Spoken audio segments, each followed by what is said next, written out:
Bun găsit, dragi prieteni, aici pe Tele7 ABC, la Psihologia în viața ta. Eu sunt Elena Dobre, psihoterapeutul tău sistemic de familie, cuplu și copil. Alături de mine, Teddy Creștin. Mulțumesc, Teddy, pentru prezența ta. Bună seara, dragi prieteni! Astăzi ne-am gândit să vorbim despre relațiile toxice, pentru că, așa cum bine știm cu toții, nu oamenii sunt toxici, ceea ce aduc ei în relație unii cu ceilalți. Sau poate în raport cu noi, când relațiile cu alții nu sunt toxici. Corect. Și atunci, haideți să vedem când ajungem să identificăm și cum reușim să identificăm că o relație este toxică pentru noi sau chiar noi înșine suntem toxici pentru noi. Când și cum? Absolut. Exact, foarte multă lume prima dată se gândește relații sentimentale, dar nu, este vorba despre absolut orice relație. În orice relație, dacă simți că ești lipsit de sprijin, înjosit, atacat, că îți este atacată starea de bunăstare emoțională, fizică, psihică, e o relație toxică, punct. Relațiile toxice se pot întâlni și în sistemele de familie, în sistemele de prieteni, de academice, de școală, de muncă, da? În orice mediu unde există cel puțin o altă persoană cu care noi relaționăm, da? Sau interacționăm. Și atunci, cum ajungem să depistăm? Da? Cum ne dăm seama că aceea este o relație toxică, Teddy? Pentru că de multe ori auzim, suferim și ne certăm și ne contrazicem și ne ajungem să ne batem, să ne dăm în judecată ca prieteni sau mai știu eu cum. Această persoană este toxică pentru mine. Întotdeauna auzim de fapt o raportare la cealaltă persoană sau către ceilalți, că ei sunt toxici.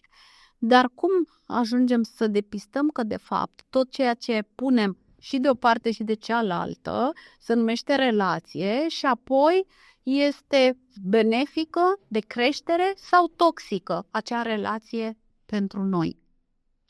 Păi, exact cum am spus, la un moment dat cineva, Organizația Mondială a Sănătății definea sănătatea ca o stare de bine fizic, psihic și social. Deci parafrazând lucrul ăsta, spune că orice lucru care ne atacă o stare de bine fizic, psihic sau social, am putea să-l privim cu un semn de întrebare dacă este totuși ca un simptom a unei relații toxice.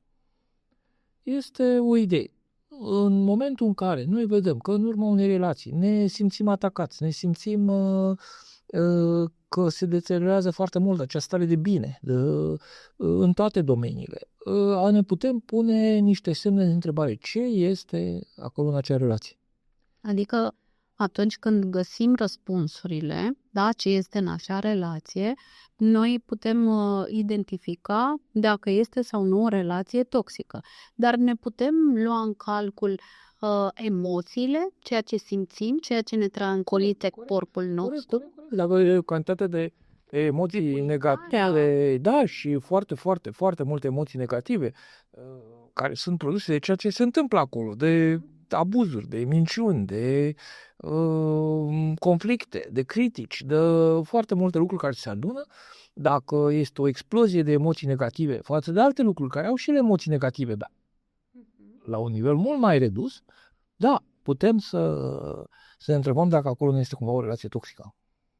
Să ne întrebăm, ok, cine ne dă răspunsul clar, cum reușim ca noi să denumim cu claritatea minții, că acea relație este o relație toxică, ca ulterior să te întreb și ce facem. Da, nu există aici o realitate clară, ca de obicei toate lucrurile legate de psihologie. Da. Însă pentru noi, poate unii au un grad de toleranță mult mai mare, noi avem un grad de toleranță mult mai mic. Poate unii consideră toxic până la urmă și dacă mâncăm ceva, uneori noi avem probleme cu digestia și alții nu au. Deci nu chiar din punct de vedere alimentar, ce este toxic pentru cineva, nu este toxic pentru altcineva. Pentru că vorbim de alte grade de toleranță, alte conformații genetice, alte biologie. Și atunci trebuie să definim mai mult ce este toxic pentru noi.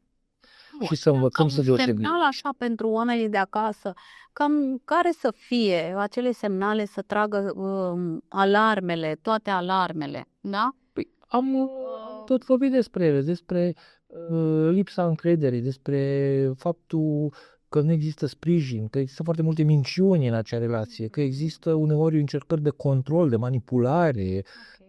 Cam așa. Și ajungi tu ca individ să pierzi conexiunea cu tine? Da, ai foarte multe resentimente. Ți perturbă realitatea? Da, ok. Te simți epuizat, simți că nu mai poți să întreții acea relație pentru că efectiv este mult prea epuizant, este mult prea costisitor ceea ce ți se cere acolo. Și atunci... Nu neapărat pecuniar. Exact, nu neapărat pecuniar, exact. Nu? Deși există, evident, relații toxice și din punct de vedere financiar, da, nu neapărat pecuniar și o vreme tu cauți să scuzi acele comportamente, nu că de fapt așa, că poate nu știu ce, că poate așa există, dar ajungi în timp, pentru că se acumulează în timp, nu e vorba de o zi, nu e vorba de două, nu e vorba de 3. Ajungi de o acumulare. Ne ține, da? Exact. Ce ne ține în treaba asta toxică? Relația asta toxică. Da. De ce ne găsim scuze? Chiar, în primul rând, deja trecem la pasul 2. Noi am pornit de la a identifica o relație toxică, punct. Și trebuie să facem acel obicei în a o identifica. În momentul în care o vedem, atunci, da, trebuie să luăm și niște măsuri în legătură cu ea.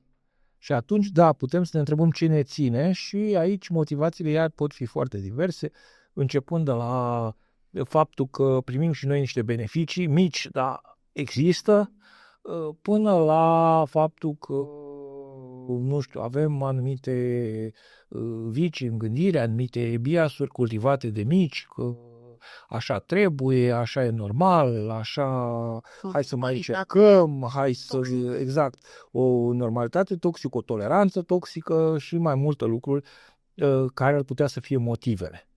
Dar revin, și acestea pot să fie foarte diverse, important este însă să identificăm relația, să o clasificăm ca și toxică și să ne decidem că ceva trebuie făcut în acea direcție. Bun. Acum, în momentul în care să presupunem că există acest dezechilibru, da, de relaționare, da, hai să-l spunem așa, până la definire, mai depistăm că ceea ce ne ține în acea relație sau în acele relații toxice, că ele pot fi de mai multe feluri, este un pattern acolo pe care îl transpunem, da? În diverse medii și sisteme relaționale. Când ajungem să identificăm, dar nu avem o claritate, nu ne putem asuma real și la un nivel atât de profund că acea relație este toxică. De ce? Pentru că primim semnale că și noi putem fi persoanele care contribuie la întreținerea acestei relații toxice. Iar această descoperire ne poate conduce în direcția de a ne camufla în haina victimei care tolerează toxicitatea până când altcineva din exterior vine pe sindromul salvatorului să fii scos de acolo. Ce determină acel subiect să rămână până când altcineva îl va salva? Și eu traduc așa: ce te ține în această relație toxică și nu ți asumi să faci ceva și aștepți ca altcineva să-și asume salvarea ta, mai presus decât tine. Această lipsă de asumare consider că vine din lipsa de experimentare a ceea ce se numește relații interumane. Corect. Și preluăm fix doar tipologii relaționale din mediul familial și punem asta imediat în relațiile care apar în perioada adultă, dar tânără, în viața noastră și începem și conturăm relațiile ca fiind un mod natural de desfășurare această toxicitate. De ce se întâmplă asta, Teni? Păi, în primul rând, putem să revenim la nivelul că relațiile toxice și persoanele toxice în raport cu noi exploatează mult anumite frici ale noastre. Frici care sunt ancestrale de când ne-am născut și pe care noi încă nu le stăpânim, cum ar fi în relații sentimentale, frica de a fi singur, frica de a nu aparține cuiva în servici, frica de nu aparține unei organizații, de a nu fi afiliați unui trib, chiar până la urmă frica de a fi singuri în viață și a ne decide de a avea propriile responsabilități, care vin la pachet însă și cu faptul că luăm decizii vine și ne avem stilul nostru de viață, vine la pachet și cu foarte multe responsabilități de care ne este frică. Și exact cum în emisiunea trecută povesteam despre creșterea gradului de individualizare, acesta vine la pachet și cu foarte multe întrebări și cu foarte multe riscuri, pe când soluțiile la pachet sunt mult mai simple, adică eu aparțin organizației X, partidului X și fac ceea ce fac și ceilalți membri, într-un fel sunt pus la adăpost, că eu sunt cu ei, exact ceea ce se întâmpla înainte Sistemul de apartenență. De apartenență, da, asumarea aceasta reprezintă din nou un camuflaj, da? Și anume că dacă eu consider și constat că fac ceva nesănătos, păi nu fac doar eu. Ia uite câți alții sunt. Exact. Și până la urmă este acea frică de nefericire, frică de singurătate, frică de a nu aparține cuiva, frică de neîmplinire, frică de eșec. Prin faptul că identificăm de fapt că primul pas este să-l facem noi, să ne asumăm unde ne aflăm. Și lipsa de asumare a faptului că nu decidem noi, pentru că n-am învățat treaba asta să ne asumăm și să decidem noi pentru viața noastră, ci așteptăm venirea altcuiva, acelui sistem al căruia aparținem, da? Și ne salvează. Așa cum am învățat de copii din sistemul familial.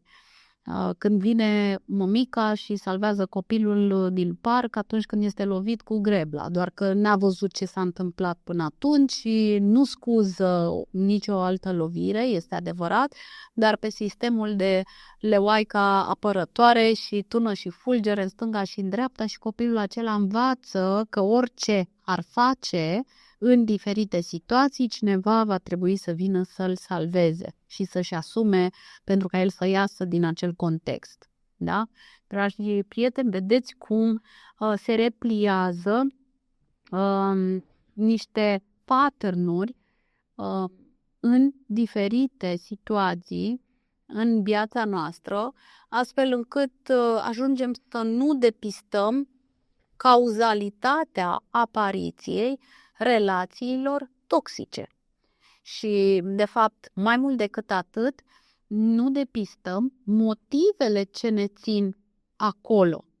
Pentru că, deși noi ajungem să somatizăm, pentru că organismul nostru ne dă semne, dureri de cap excesive, digestive, de piele, apariția somatizării în viața noastră este de neluat în calcul și, într-un final, așteptăm ca un medic să te întrebe: dar cum duci tu viața ta?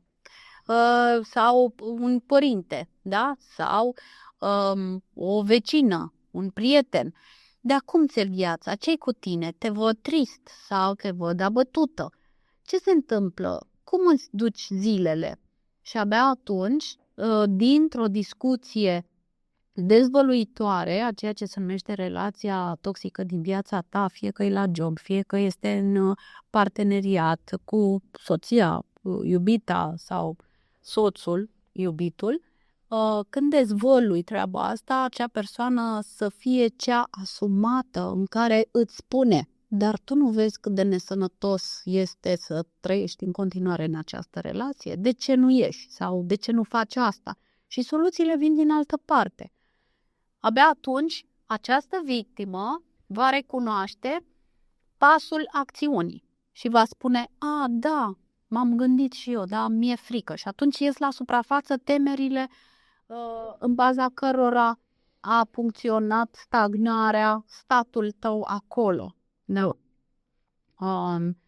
Cât de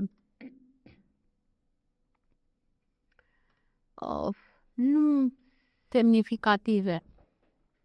Care ar fi semnele de luat în seamă ca tu să cercetezi ca individ că ești în acea relație toxică și să începi să spui întrebări? Pentru că suntem în poziția de a decide să faci ceva. Către ce semne să te uiți? Am spus, da? Acea formă de abuz, mai multe forme de abuz, și că iubirea de multe ori sau grija este confundată, pentru că noi, ca oameni, putem avea de-a face și cu persoane afectate psihiatric și nu ne putem da seama. Și acolo vom căuta din nou ce am adus eu rău în relația asta, ce ai adus tu rău în relația asta, de a deveni toxică. Dar uneori este posibil ca eu să funcționez rău în baza bolii nediagnosticate a celelalte persoane, care aduce tot rău. Și trebuie să, uneori în literatura de specialitate sunt definite diferite tipuri prin care se produce această toxicitate. De cel care e lângă tine, indiferent de mediul în care este, prin care își exercită acea, uneori exercită prin umilință. Este cel care te umilește, alteori este cel curios. Persoana de lângă tine tot timpul are niște accese de furie, chiar dacă nu sunt îndreptate împotriva ta, deja ele te intimidează, deja te bătătoresc. Chiar dacă, dar el își face relația prin tine prin accese de furie. Sau acuzatorul, care tot timpul acuză înainte de a apuca tu să-ți dai seama, și atunci tot timpul ești pe partea de apărare, pentru că el tot timpul lasează acuze. Dramatic, isteric, care este o variantă la furios, până și pasivul, cineva care te ignoră și prin pasiv-agresiv, exact, și prin lucrurile astea în care efectiv când trebuie să colaborați sau să faceți ceva, te lasă să vorbești și nu are nicio reacție și atunci te bătătorește printr-un comportament pasiv, evident, alternat cu agresiv. Sunt diferite pattern-uri de oameni egoiști, individualiști, posesivi, apropo că am vorbit de gelozie într-o emisiune, da, profitorii care în fiecare relație, la fiecare lucru spun: da, știi că eu când am fost nu știu cât am consumat un litru de benzină în condițiile în care tu ai făcut nu știu câte lucruri pentru el.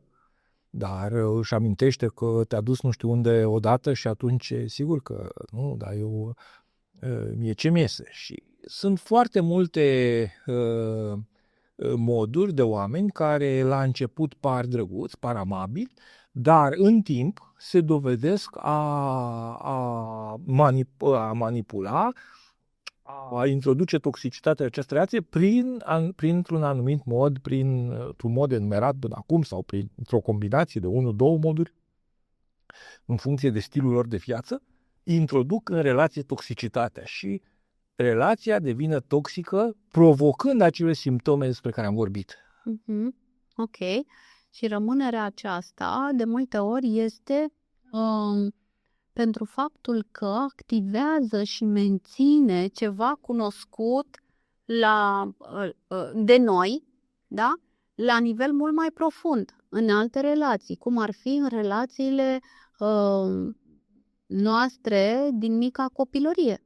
Atunci când am văzut sau am primit tipologia aceasta de comportamente și în relație cu parteneri, prieteni, șeful, da? Le-am recunoscut și am tolerat, am stat acolo pentru că am considerat că aceasta este o relație sănătoasă, normală, am normalizat ceva Deși scuze, exact ce spuneam, am găsit tot timpul scuze, domnule, nu e profitor așa, este econom, are venituri mici și e normal ca tot timpul tu să faci lucruri până aici și el să facă un lucru atât și să-ți scoată ochii după aceea, sau persoane egoiste, este normal ca noi să facem lucruri pentru acestea și ele să nu confirme absolut niciodată nimic și să tot timpul să... Și atunci tot timpul am găsit niște scuze, așa este, sau furios, așa are el accese de manifestare. Păi, în momentul acela, indiferent că este șeful tău, ai plecat dacă nu există o gestionare a furiei. Înseamnă că persoana respectivă trebuie să gestioneze furia sau dacă nu poate să gestioneze furia, relația trebuie să înceteze. Dar știi că, de fapt, pe noi ne atrag persoanele acestea, Teddy, cu care noi să intrăm în relații, pentru că, sigur, acolo, dar vezi tu, asta se ajunge la conștientizare în momentul în care tu parcurgi cu bunăvoința ta de a depista ce mă atrage pe mine la persoana X, la persoana Y, pentru că, iată, într-un final am sfârșit tot prin a avea o relație toxică. Și când ajungi la cercetarea asta, la întrebarea asta, ce mă atrage pe mine, abia atunci începi să identifici răni, de fapt, care atrag alte răni. Corect. Sigur că anumite elemente, modele parcurse în copilărie, atrag după aceea acele modele mai târziu în viața noastră. Da, nu este și că maturizarea reprezintă, de fapt, conștientizarea acelor modele din copilărie și a punctelor în care noi suntem vulnerabili și a punctelor în care noi avem anumite sensibilități. Pentru că devin zone familiare, da? Adică sunt familiare comportamentele acelea și atunci sunt atractive. Le vedem ca fiind atrăgătoare de la bun început, justificând mai târziu de la început n-a fost așa. Da, sau dacă conștientizăm, păi nu, că și tata venea beat și urla și este ceva normal să mai bea puțin și este normal ca după aceea să urle la toată lumea și este normal să obțină tot ceea ce își dorește prin urlete și prin furie și este normal ca această stare să fie continuă și atunci nu vedem acel control prin intimidare care este realizat de către, cine partener sau persoana care, adică ți se pare normal așa să fie acea atmosferă tot timpul de furie, de isterie și tu să mergi așa călcând ca pe ouă în jurul persoanei respective ca să nu declanșezi exploziile. Și totuși se țin aceste relații ani de zile. Da? Absolut. Asta se numește maturizarea, de a învăța și ceea ce s-a întâmplat în copilăria noastră și de a învăța până la urmă ceea ce este normal, ca să nu... Până la urmă, persoana care este toxică, uneori dacă îi se pune în vedere, în primul rând trebuie să setăm că o să ajungem și la problema acelor limite, setarea limitelor. Dar o primă fază este această conștientizare, după care uneori persoanele cărora se setează limite se schimbă, pentru că înțeleg că nu peste tot merge cu același lucru, dar pentru a ajunge în această situație trebuie noi să fim conștienți și imediat să setăm acele limite. Bun. Atunci, haideți să parcurgem așa ce am discutat până acum, și anume care să fie concret, buline de identificat și ce avem de făcut atunci când depistăm și acceptăm că suntem într-o relație toxică, indiferent de ce natură este acea relație, da? Și am spus că este important să recunoaștem tiparul, mai ales să ne întrebăm sub forma, pentru ca acceptarea să vină, da? Aș recomanda să se întrebe fiecare așa, ce anume se repetă, care este ciclicitatea în relațiile acestea pe care eu ulterior le-am depistat, le-am identificat ca fiind toxice. Da? Ce se repetă? Modul în care eu mă simt atrasă, ademenită de locul de muncă, de parteneră. Da? Modul în care vorbește, oferă, transmite, comunică, după care frica de a-mi asuma pașii greșiți, da? Acum fiecare își poate ideea de toate semnalele, da, de frecvența lor, recunoaștere. Am vorbit de fricile noastre ca fiind poarta de intrare sau ca fiind de ce rămânem în acele relații. Și am ajuns acum și la ideea de soluții. Pentru că, ok, identificăm, ne explicăm cu fricile, ne scrutăm puțin, ne analizăm copilăria, alte modele, ce s-a întâmplat în școală, că poate și în școală, dacă noi am prins că profesorul X îi dădea cu catalogul în cap pe elevului care nu știa, considerăm că e ceva normal să vină cineva și să-ți dea cu catalogul în cap că nu știi, nu știu ce. Bun. Și cum facem atunci? Învățăm că spațiul personal este spațiu personal. Și cum transmitem asta, da? Învățăm să comunicăm? Învățăm să comunicăm, evident. Primul lucru, dar uneori în momentul în care vedem că nu există, că această comunicare nu își face efectul, ok, trecem efectiv la stabilirea limitelor prin reacții. Limite clare și dacă le-am comunicat și partenerul nu le respectă, urmează acțiunea. Pentru că adică luarea deciziei de a ieși din acea relație. Sau de la caz la caz, ce se întâmplă, pentru că uneori nu poți să ieși în acea relație, nu știu, ești la job și nu dorești să-ți dai demisia. Ok, și înveți să fii asertiv. Și asertiv și transmiți limita ta. Absolut. Cum o transmiți? Cald, blând, ferm. Blând, ferm. De exemplu, dacă este vorba de un coleg sau chiar de șeful tău, poți ruga la alt superior ierarhic, de exemplu, tu dorești să se pună o cameră video în biroul tău. Pentru că dorești o înregistrare a tot ce se întâmplă, că nu ai nimic de ascuns. Sau tu dorești, adică sunt foarte multe situații când prin acțiuni, spui, da, eu am fost chemat concret.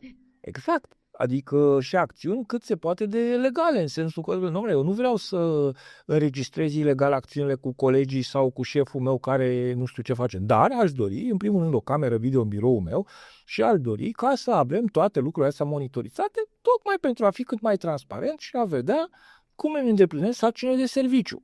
Deci sunt foarte multe acțiuni concrete prin care noi putem să dăm o mai mare greutate vorbelor. Pentru că știu unele persoane consideră că vorbea bun, dacă prin comunicare simplă nu merge de genul aș vrea să încetăm, aș vrea să ne comportăm așa, te rog să, și lucrurile astea nu sunt percepute la fel, evident și cu partenerii la fel, nu să punem cameră video în apartamentul conjugat. Dar vom începe prin a spune în momentul în care aud pe cineva că ridică tonul, eu am ridicat și am plecat. Deocamdată nu definitiv, dar dacă continuăm așa, eu în momentul când aud ridicare de ton, indiferent, poate să fie ceva, cum să spun, îndreptățit, dar nu se ridică ton. Pum. Este limită. Exact. Da? Transmiterea unei limite nu este cu o verbalizare, știi, nu-mi place când tu ridici tonul, aș vrea să nu mai ridici, pentru că ai trecut de la acel pas de a-ți comunica emoția, ridicată în urma acțiunii partenerului sau șefului, ci ești în poziția de a pune limite.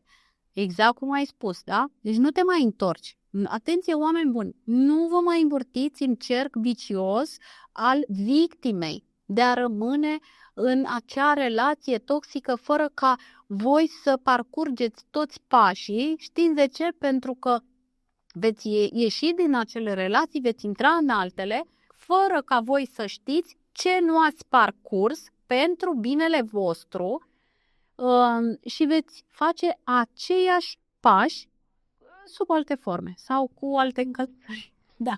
Și atunci poți să stabilești anumite limite peste partea aceea de comunicare. Să le stabilești prin fapte. Cum?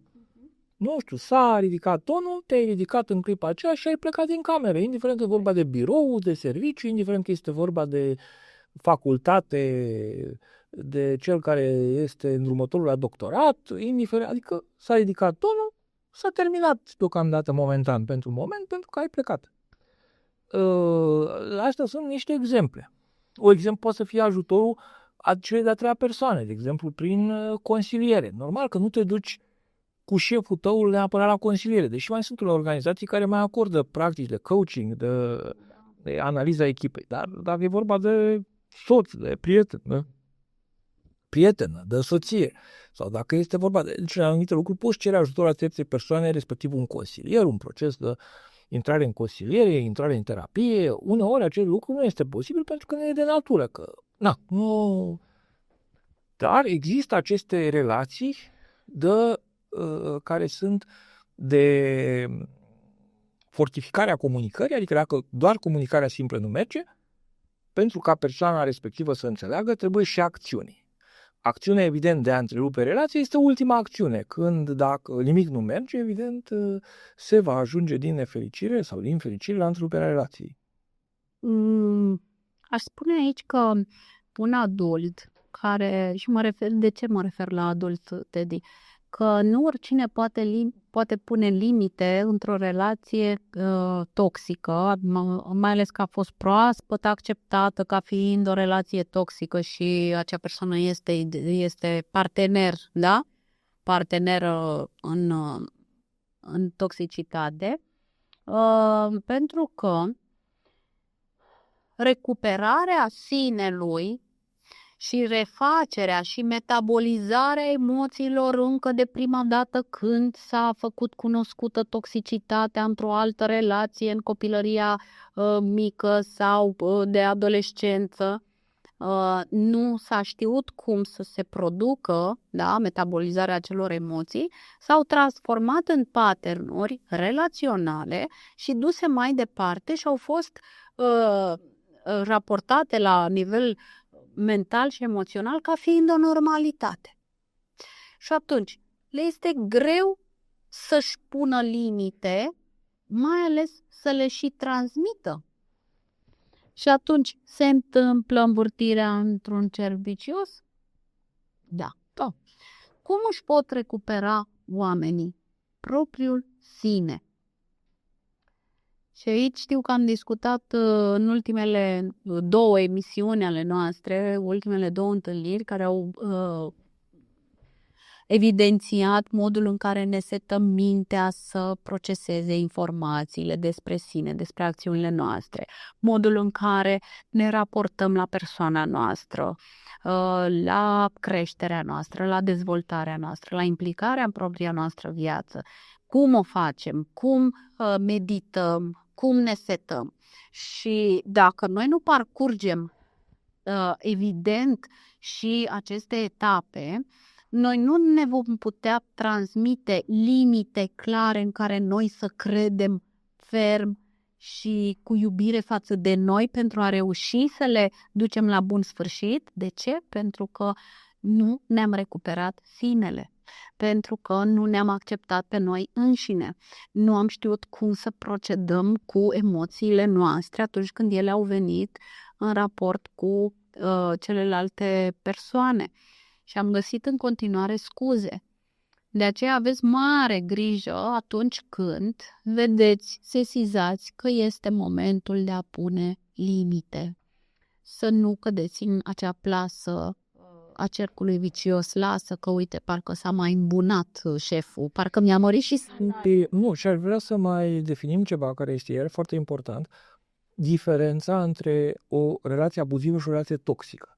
Pentru că o relație abuzivă este acea relație în care abuzul este mult mai evident, în care de obicei implică și o disproporție de putere, apropo, gen relație de șef subaltern sau profesor-student sau mentor, cel care este la început de drum și mai prostuț. Sau controlul abuzatorului din parteneria. Da, sau nu știu, poate unul din parteneri având resurse mult mai mari, bani, putere și atunci este mult mai clară acea relație abuzivă și de aia se transformă și numele relație abuzivă și se identifică mult mai clar și mult mai repede tema abuzului. Când într-o relație toxică, nu, uneori sunt chiar oameni care țin de mână și care spun, noi ne-am căsătorit, facem totul împreună, suntem foarte fericiți, noi absolut tot și după aceea, de fapt, dacă analizez, totul împreună este, păi nu, stai de fapt mai mult, cam facem tot timpul ce vrea el și eu împreună. Cam asta e totul împreună și că suntem suflete pereche, da, adică cam eu sunt complementare, sunt servitoarea lui, el e sufletul major în relație și eu sunt cea care trebuie tot timpul să facă toate. Sau invers. Eu sunt prințesa și eu, efectiv, în momentul când vin de la servici, nu fac decât să mă rotesc lângă prințesă. Dar noi suntem împreună, suntem foarte fericiți, punem tot timpul poze pe Facebook și la prieteni. Și atunci este mult mai greu de identificat decât o relație abuzivă, care este mult mai dură, dar și mult mai clară. Da, și într-adevăr, ceea ce ai spus, tu ai spus ceva foarte important, pentru că se scapă foarte greu din acea tipologie relațională, pentru că, iarăși, aceste persoane care au o astfel de relație toxică, emoțională, da, cu siguranță ele au repliat și în exterior, în alte sisteme relaționale. Toxicitatea aceasta, da?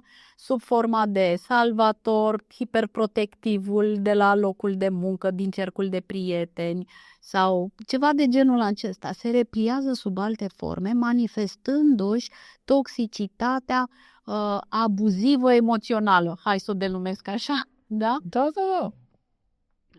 Este important să știm cum să transmitem limitele. Am vorbit despre treaba asta. Susținerea emoțională, sprijinul cerut.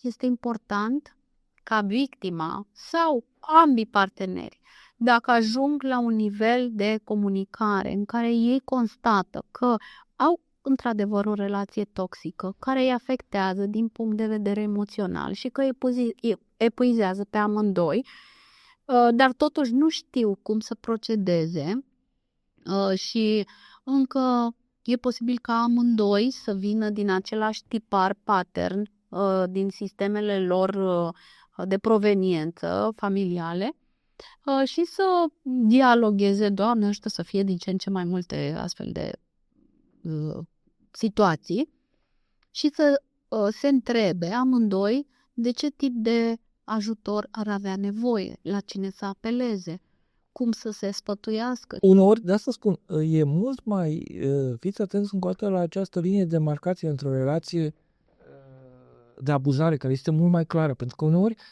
relațiile acestea toxice sunt pentru că, de exemplu, însuși partenerul are acel pattern dezvoltat în copilărie. De el a fost acuzator de mic și-a acuzat părinții că nu i-au dat, nu i-au făcut, bunicii, colegii de școală. Și atunci este obișnuit pentru el, este un mod de viață, nu este ceva că el ar dori să te exploateze. Asta este starea lui, de a acuza. Și normal că în momentul când a intrat în relație cu tine, poate începutul a fost frumos, că știm, am discutat că începuturile sunt mai frumoase, că toată lumea își camuflează părțile negative, dar după aceea deodată ai început să vezi că acuzatorul, ești acuzată și de aia, și de aia, și de aia, de liste întregi de lucruri, dar ăsta este stilul lui de viață și atunci și el are nevoie sau ea are nevoie de ajutor.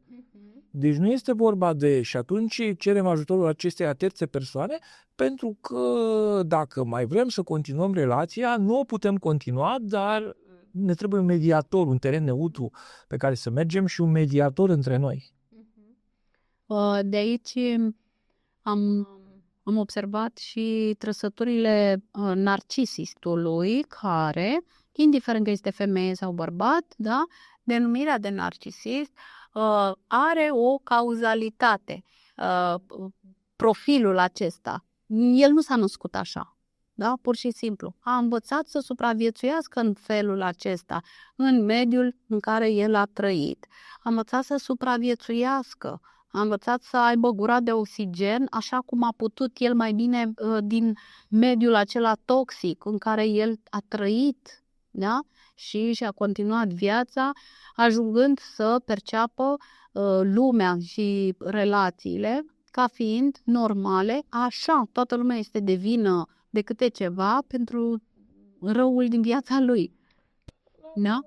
Și fiecare, de asta trebuie să vedem aceste pattern-uri, că ele sunt foarte diferite. Unele persoane sunt, nu știu, pasive, iar în momentul în care, în perioada aceea de acomodare, când doresc să intre în relație, e foarte frumos. Cum vrei tu, dragule? Unde vrei tu, dragule? Și după aceea, tot ceea ce faci nu este bine, tot ceea ce faci, păi, dar tu nu, nu, am lăsat așa, dar, sau persoane foarte, nu știu, profitoarele descrise, profitorul sau profitoarele care, la început totul este bine pentru că se setează acea stare de intrare în relație, după care o persoană face foarte multe sacrificii și când persoana cealaltă face un mic efort, care până la urmă nici ăla nu este un mare efort, scoate ochii tot timpul. Da, eu ce am făcut acum? Am plecat cu o oră mai devreme la serviciu.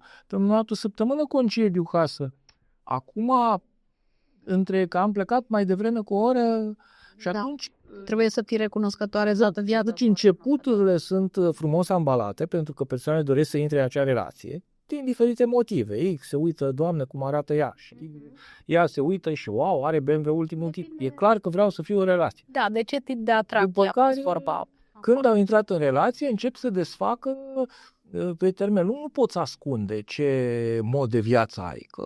Și atunci acel mod de viață iese, sau gelozia, cum am descris-o noi, sau că la început nimeni nu o să-ți spună că este paranoic și că s-a despărțit de ultima iubită pentru că o urmărea când pleca de la serviciu și când era la serviciu și își luase concediu și o urmărea mereu, sau a pus un detectiv particular.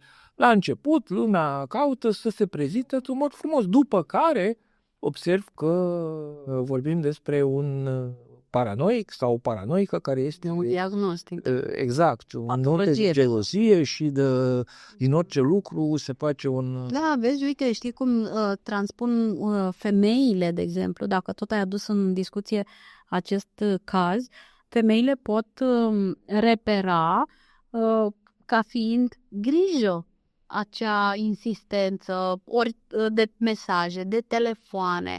Draga mea, a ieșit de la serviciu, dar este târziu, dar cu ce mergi? Dar sună-mă cu cameră când te urci în taxiu, să nu fii în pericol. Da, și la început pare foarte frumos. Ulterior se transformă, dar de ce nu m-ai sunat când ai ieșit din fabrică? Da. Și cu ce taxi ai mers? Și ce număr avea? Și cum a cineva cu tine?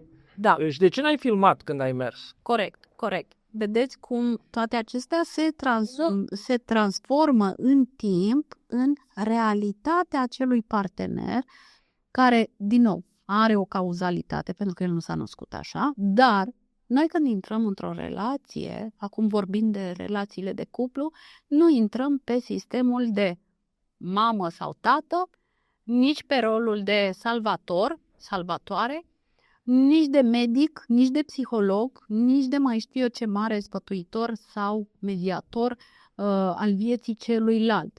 Da? Putem fi parteneri de creștere împreună foarte bine, într-un mod și într-o manieră sănătoasă, echilibrată pentru amândoi. Atunci când ambii își doresc creștere individuală, este reciprocă susținerea. Dar când unul își dorește creștere individuală, că e profesională, că e spirituală, că nu contează, și celălalt îi pune piedici, acolo nu mai este vorba, și nici el nu crește, da? Acolo nu mai este vorba despre o relație de creștere echilibrată, în tandem, ci este vorba despre un semn al toxicității în relația respectivă. Și voi vă puteți prinde, este important să și acceptați, să vedeți dacă real lucrurile acestea pot fi comunicate asertiv, sănătos, da, într-o manieră educată, cu iubire față de tine în primul rând, și atunci când noi ne iubim pe noi, transmitem celuilalt prin simple cuvinte ce ne face să ne simțim rău în relația respectivă. Exact, de cum am intrat în acea relație și motorul acelor frici, pentru că ideal ar fi ca noi, într-adevăr, să avem un anumit nivel de maturitate în care să ne cunoaștem pe noi propriile frici, propriile probleme și să fim într-un echilibru și fericit, după care să intrăm într-o relație. Într-o relație oricare ar fi vorba, și o relație de cuplu, și o relație de serviciu, și în momentul în care noi intrăm de necesitate, suntem deja vulnerabili, adică dacă noi intrăm într-o relație de cuplu, vai să nu fiu singur, vai rămân nemăritată, vai hai să fie ceva, sau hai să accept și jobul ăsta că nu am altă soluție, o să mor de foame. În momentul în care acceptăm niște lucruri pe repede înainte, e portița de intrare a relației abuzatoare, pentru că pe această frică poate să intre cineva cu aceste pattern de relație toxică, nu abuzatoare, relație toxică, și acolo e poarta de intrare, disperarea aceea, hai pe repede înainte, pentru că în momentul în care suntem o persoană matură care identificăm anumite lucruri și spunem, ok, nu este nicio problemă, am să rămân singur toată viața, bun, am să rămân singur toată viața, asta este riscul, ce se poate întâmpla cel mai rău? Sunt fericit și asta a fost viața mea, sau nu voi schimba serviciu, da, voi rămâne în acest serviciu mai prost plătit și deocamdată nu voi accepta acest serviciu sau voi pleca din acest serviciu mai bine plătit, dar care nu are niciun respect pentru weekenduri, viață privată și alte lucruri și voi merge într-un serviciu mai prost plătit până când voi găsi altceva sau voi deschide afacerea mea. Sau voi rămâne doar cu acel serviciu prost plătit, dar prefer să renunț la câțiva lei de confort decât să continui într-o relație abuzatoare care după aceea mi-a distrus stima de sine, mi-a distrus atâtea lucruri, în schimb mă duc și de furie mai cumpăr acolo niște haine la reduceri sau îmi iau o mașină mai bună și un mândop de muncă, cu surplusul, da, am un surplus de bani, nu știu ce faci cu acel surplus de bani. Da. E bine să ai un surplus de bani în condițiile în care găsești moduri sănătoase. Da. În condițiile în care modurile astea sunt ilegale, sunt nesănătoase pentru tine, au și cu acel surplus de bani, înțelege că vine și cu un surplus de costuri. De costuri la nivel psihoemoțional, fizic, da? Începem să somatizăm, începem să curem chiar și pe noi aspectele acestea negative, să le evidențiem. E important să începem să le și acceptăm. Bun, dragilor, cam despre asta a fost vorba astăzi, despre relațiile toxice. Este important să vă uitați în primul rând la voi, în interiorul vostru, să aveți ochii minții și ai sufletului deschiși, larg deschiși atunci când intrați în relații. Care anume sunt motivele pentru care se repetă în viața voastră relațiile toxice? Ar fi primul pas pe care vă îndrum să-l parcurgeți în depistarea relațiilor toxice din viața voastră. Acestea fiind spuse, vă doresc să aveți o seară așezată, liniștită și cu tot ceea ce voi aveți nevoie și să învățați să cereți Universului, lui Dumnezeu, tot ce aveți voi nevoie pentru voi să vină în viața voastră și să fiți deschiși să primiți orice vine. Toate cele bune, îți mulțumesc, Teddy. Mulțumim și noi, ascultătorilor noștri. Seară liniștită, dragilor, ne vedem săptămâna viitoare. Mai bine! La revedere!